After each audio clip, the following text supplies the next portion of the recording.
This is your boy Roto Beast. I'm here with my boy Jeremy. We're here to present you our NBA morning shoot around for Tuesday, March 12th. If you're new to this channel, please make sure and click the subscribe button below. This week, you can watch all of our NBA, MLB, and NFL videos.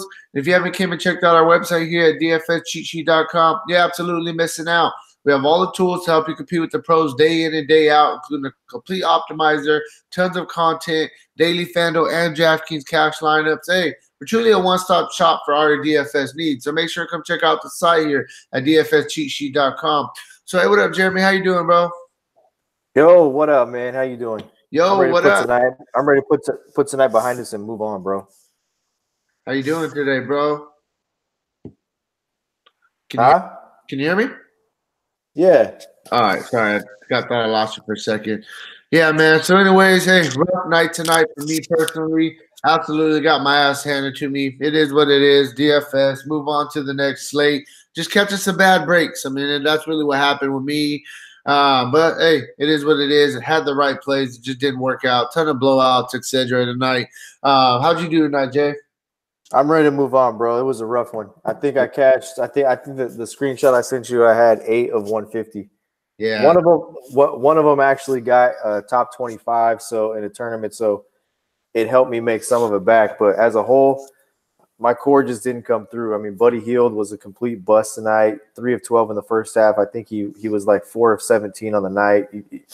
Look, this is a good example, though. I mean, you're going to take some bumps, but you stick to the process. In the process, the play was right. Buddy Hield was a top play today. He just didn't make any shots, and that's the way the ball bounces, bro.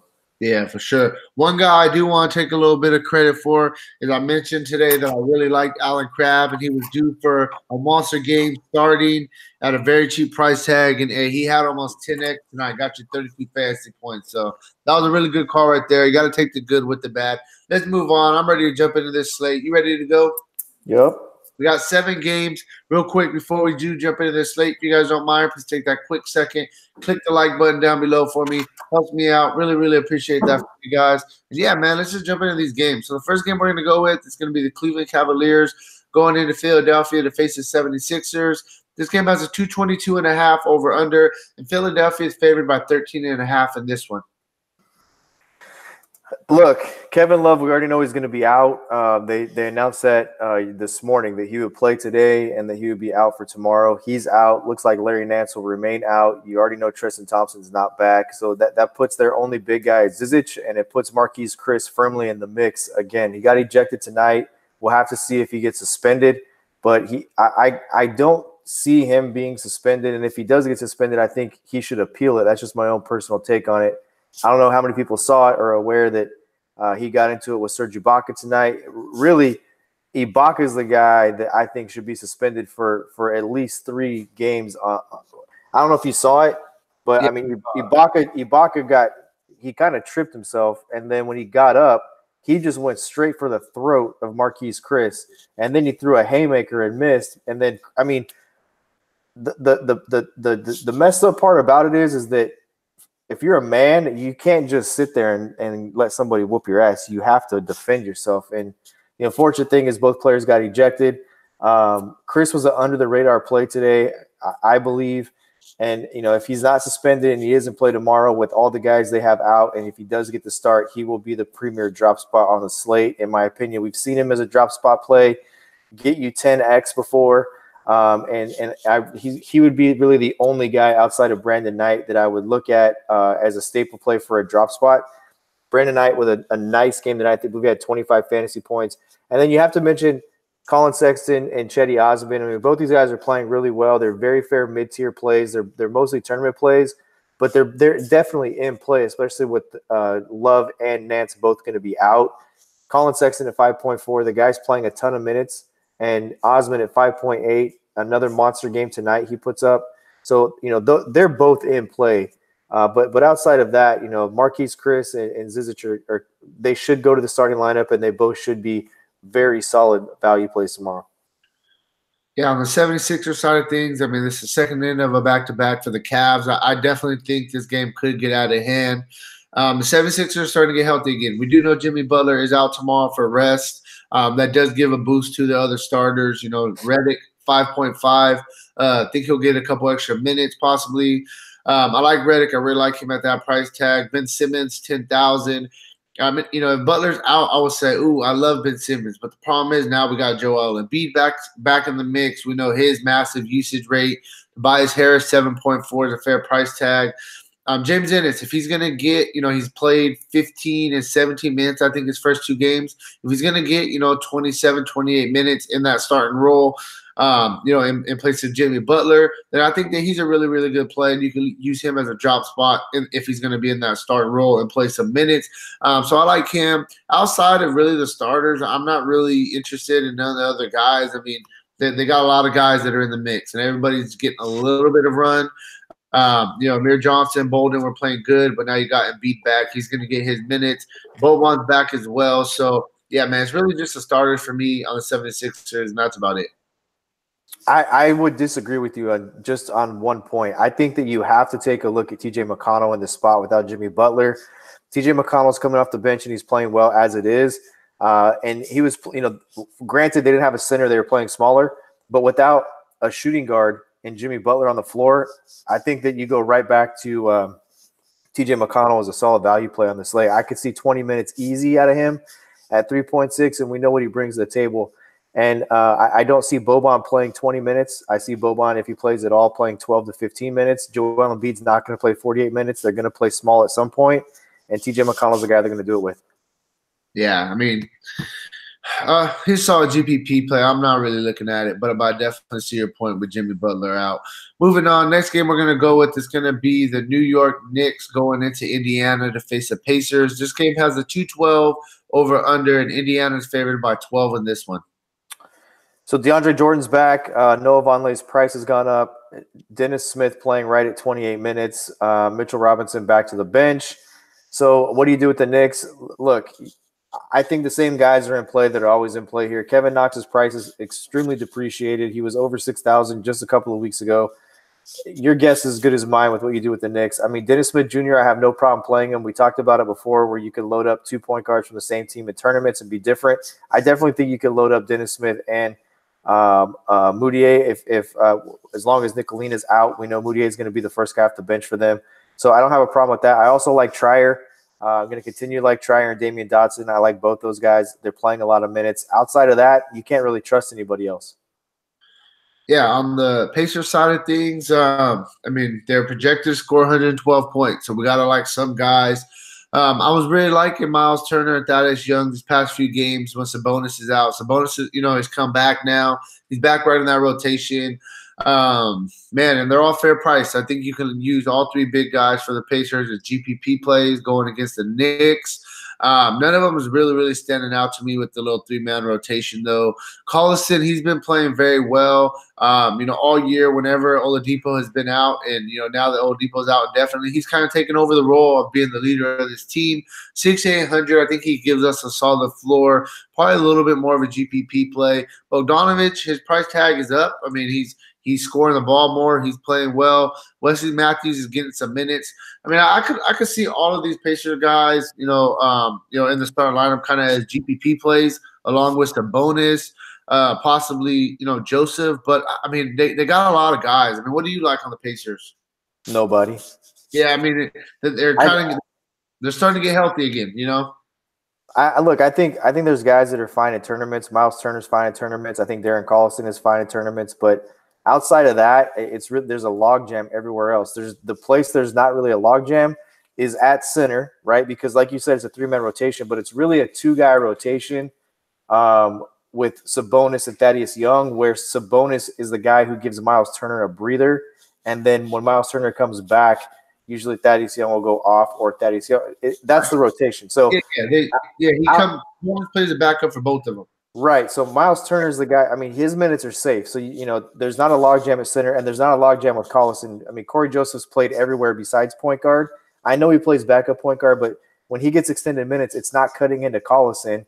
It's, Tyreek Evans is out, or, it's for Oladipo because he's been out for the season. So I think those are the 2 guys that are safe. They're safe in tournaments and move on. Yeah, no. If Evans is ruled out, though, then I think you can give a little bit of a boost to Joseph. Absolutely. Sure. Yeah, for sure. Moving on, next game we're going to go with is going to be the Milwaukee Bucks going into New Orleans to face the Pelicans. This game is a 237.5 over under, and Milwaukee's favored by 9 in this one. Yeah, I mean, look, this is it's New Orleans, so it's a hard game to try to forecast what's going to happen with. The one thing that I will say is New Orleans is playing a little bit like Brooklyn, right? And I know Brooklyn is now a playoff team, but for so long Brooklyn wasn't. And Brooklyn, the way Brooklyn plays is they play hard every single night, right?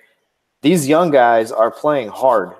We don't know if Anthony Davis is going to play. We don't know if he's not going to play. We don't know what the deal is. Usually, they don't let us know until there's a back-to-back situation where they rule him out for one of the two, etc. They could rule him out tomorrow. Who knows? So having said that, who do you like here? I mean, I think that you can do the same thing that you've always done. I wouldn't pay up for Giannis in this spot because I don't know if there's enough there. This is kind of like a Andre Drummond type deal tonight. Is there enough there? Milwaukee could blow these guys out very fast. So if you're going to take anybody, take a shot with Brogdon, Brook Lopez, Chris Middleton, Eric Bledsoe. Mirotic, I know there's a revenge narrative there. I don't know how much run they're going to give Mirotic. He seems to be, kind of cut at 22 minutes, 23 minutes. I know people like Pat Connaughton. This will be a spot to roll him out, in my opinion, in tournaments because of the extra run he could get if the game does blow out. But this is a difficult game to try to get exposure to for the simple fact that you don't know what New Orleans is going to do. You don't know if they're going to hang around. You don't know who's really playing and who's not playing. Anthony Davis may be ruled out tomorrow. Who knows? Yeah, no, like you're saying, New Orleans is a very, very tough team. I think the two guys that you can feel comfortable playing and know that they're going to get their minutes are going to be Julius Randle and Alfred Payton. I mean, I think those are the two guys for sure. You can count on them. They're going to get theirs. Outside of that, I'm not going to play Anthony Davis at 7.6. If Anthony Davis is ruled out, you can look at both Okafor and Diallo at a sub 4,000 price tag. Definitely think those guys will be in play if Davis was to be ruled out. You got Holiday out. I mean, they got a lot of guys for now. I mean, honestly, I'm just going to straight up, I like Julius Randle. I like Payton. If Davis is ruled out, you can look at Okafor, Diallo. I'm moving on. I don't know, dude, because let me tell you something. He's averaging about 39 fantasy points, Anthony Davis, that is, when he does play. He, anywhere from 39, I would say his floor is 35, and he can get you 45, right? So I don't think you could just move on for one reason. We know what he's getting when he plays, and we know when he does play and he starts, he's going to play 22 minutes at most, right? And we know what he's going to average. I think at 7.6, he's a spectacular tournament play because Milwaukee is terrible against big guys, and I can see Anthony Davis getting you 40 fantasy points at 7.6 tomorrow. I can see that all day long. The problem is it's a very limited upside. Yeah, I'm not even messing with it. I get what you're saying. Like, I don't get me wrong. If I want just somebody that I feel is going to get me 5x, yeah, no, definitely think you could put him in and you can move on. But exactly like you're saying, the upside is the part, like, you obviously you're playing him, at a reduced price tag because it's Anthony Davis, but I just feel the upside is limited. Moving on, next game we're going to go with, it's going to be the Los Angeles Lakers going into Chicago to face the Bulls. This game has a 226.5 over under, and the Lakers are favored by 1 against the horrible Bulls, which is pathetic, bro. So here's another guy, LeBron James. So the Lakers have said they're going to play him between 28 and 32 minutes. That's going to be his cap. He played 27 minutes in the game after they announced that, and I think he had 60 fantasy points, right? So look, LeBron, I think, is in play here. I definitely do. I think that I don't see him being really high owned tomorrow because people are going to be a little bit weary about the minutes limit. But at the same time, I don't know how many people are actually aware that LeBron has a minutes limit of 28 to 32 minutes. So I could see LeBron being owned tomorrow. At the same time, I love Rondo. I love Rondo. For whatever reason it is, I'm on Rondo right now well before this thing locks at 7.1. I think this is a great matchup for him against Chris Dunn. You look at who the Bulls are starting right now. They're competitive. They're playing very hard. They've taken a couple teams straight to the, down to the wire here recently.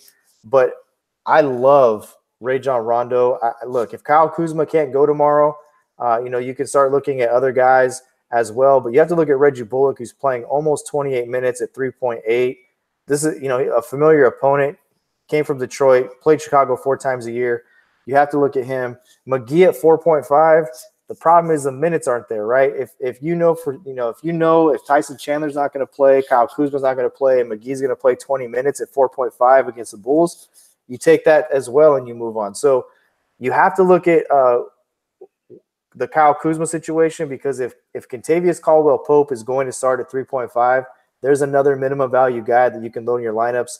And tomorrow's going to be interesting.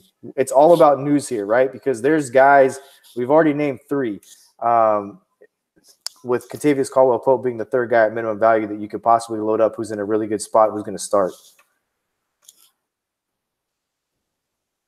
Yeah. So you got 3, right? 3 what? 3 minimum value guys? Yeah. Yeah, you got Chris. If Chris doesn't get suspended at 3.5, who will start? And you've got James Ennis, who's already projected to start at 3.7. And then if Kuzma is out and Pope starts, you've got 3 starters at 3.5 tomorrow. You're going to be able to pay up for 2 for sure studs tomorrow. Hey, bro, so check this out. So on the Bulls side of things, you can look at Ryan Arcidiacono. All day long. All day long. Okay, so that's 4, 3,500. Yep. Another guy too, Arcidiacono is in play. I don't know how I say his name. Arcidiacono? Yeah, Arcidiacono is in play. And then also Wayne Selden. Last game, he got a bunch of run. He had a solid game. 27 minutes, 18, 4, and 2 for 25 fantasy points. Another guy I think that you could look at. He's a little bit more of a GPP play, but Arcidiacono, I think you can look at him, possibly, as your drop spot if it doesn't work out. I think he's a baller, dude. Arcidiacono can ball. And he's going to be going against our Lakers, who give up a ton of points. Yeah, I like Archie. I like him. So pretty much I like all 4 starters outside of Robin Lopez. I'm not really into Robin Lopez. Marketing, he's been in a little bit of a tough stretch, so he's a little bit more of a GPP play. I really like Otto Porter in this spot. I think his usage goes up a little bit without Levine on the floor. Same thing for Dunn. So I think that, all 4 of those starters outside of Lopez is in play. And then, as I mentioned, I like Wayne Selden as well. But I mean, Levine may play, right? I know he's doubtful, but we have to wait and see on that news. I love how you started to say Arcidiacono again the last time, and then you just said in your mind, you're like, "Fuck it, I'm not." You're like, "Arch, yeah, he's in play." It was a little tough one for me. Moving on, next game we're gonna go with is gonna be the San Antonio Spurs going into Dallas to face the Mavericks. We don't have an over/under on this one yet, but San Antonio is favored by 5.5. Look, I like the Spurs here, man. I do like the Spurs, but that's going to hinge on the fact we don't know what's going on with Doncic yet. Again, this is probably the 30th time this year, and I'm not exaggerating that Doncic has been a game-time decision. Exactly, and he ends up playing just about every single time. So if he plays, I really like Spurs players. I like Derek White. I think he's fair price. I like Aldridge. Aldridge is par price. He's evenly priced for what his production has been recently. DeRozan, I'll say it every time that we have DeRozan on the slate. He's filling up the stat sheet in all categories.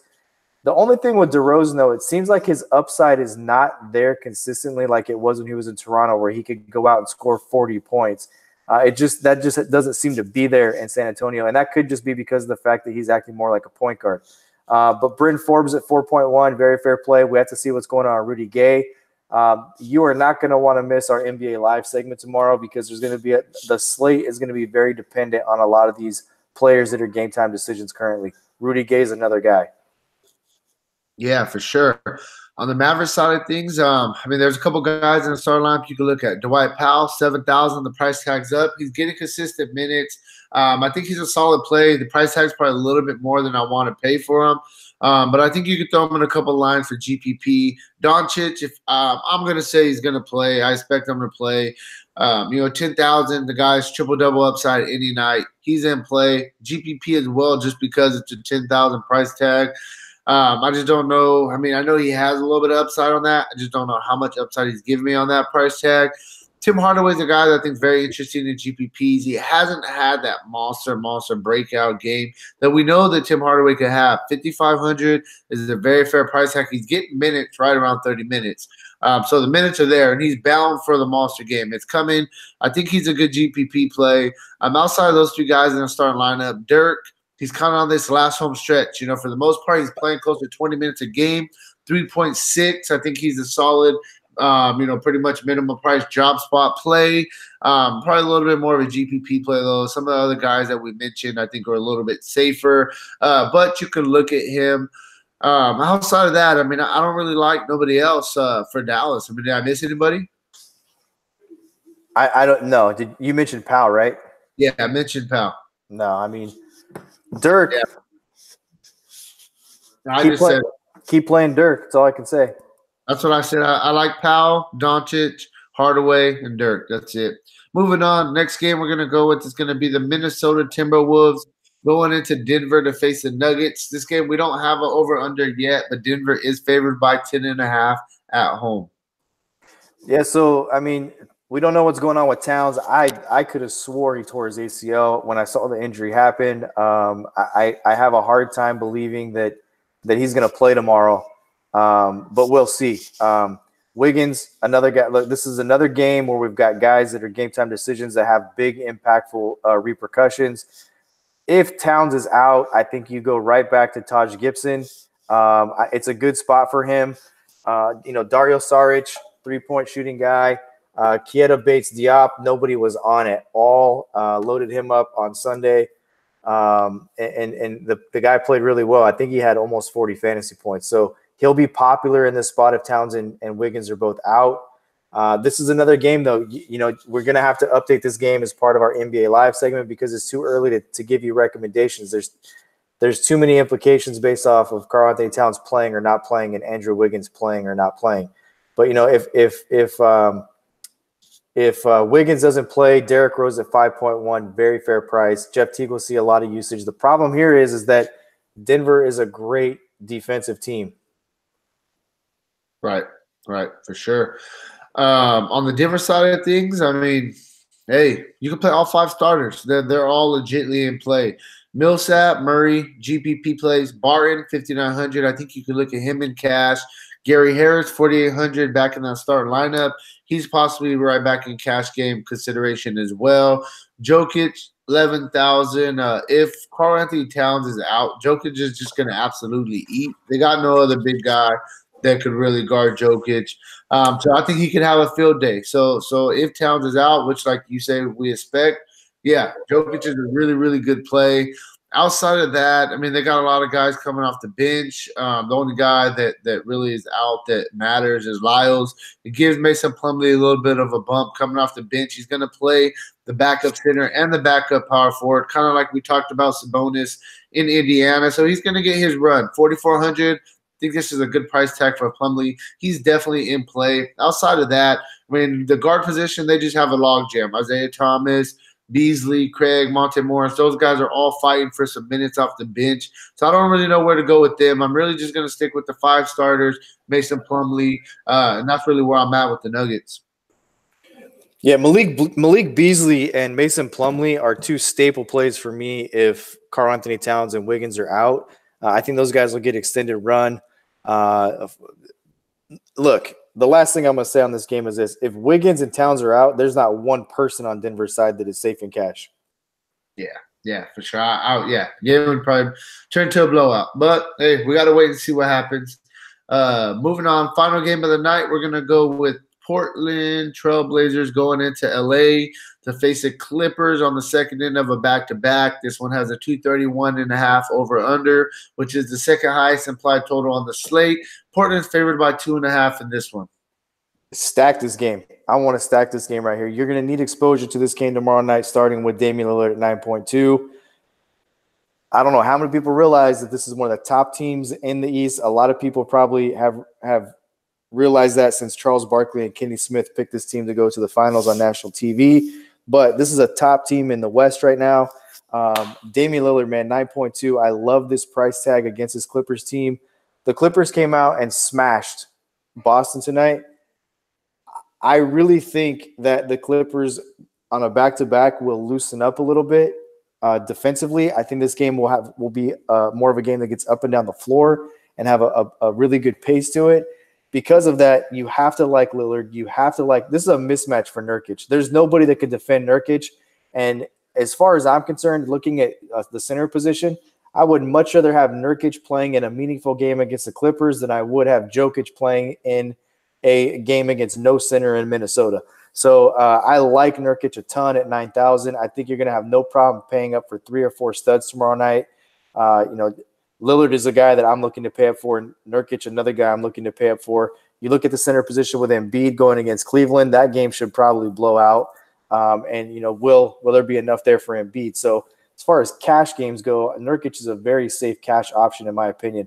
You can look at Aminu, you can look at Harkless, but this is really about 4 players in my opinion, and that's Lillard, Nurkic, McCollum, and Enes Kanter. This is a good spot for Enes Kanter.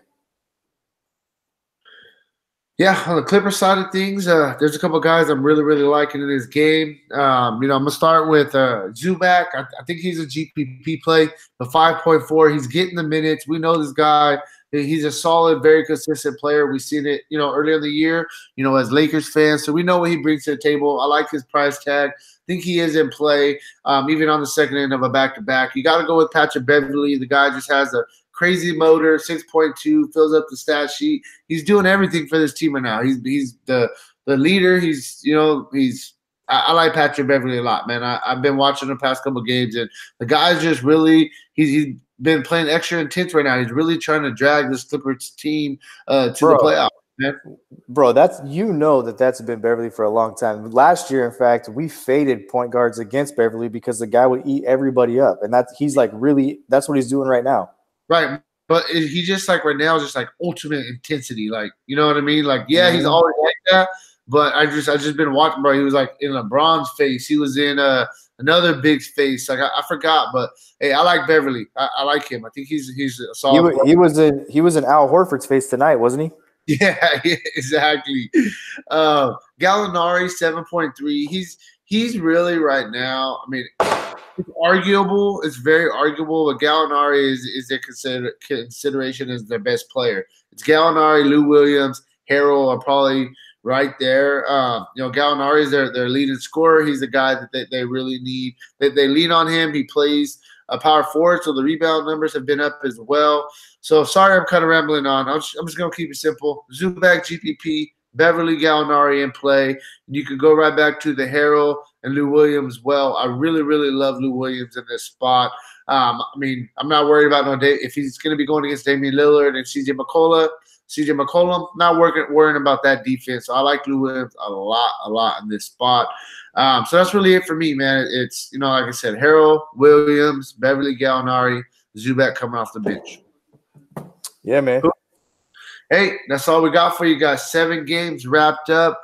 Got it done tomorrow. Make sure that you don't miss out on our videos. We're going to have a lot to update tomorrow. It's going to be a crazy slate. If you haven't already, man, go check out our site, dfscheatsheet.com.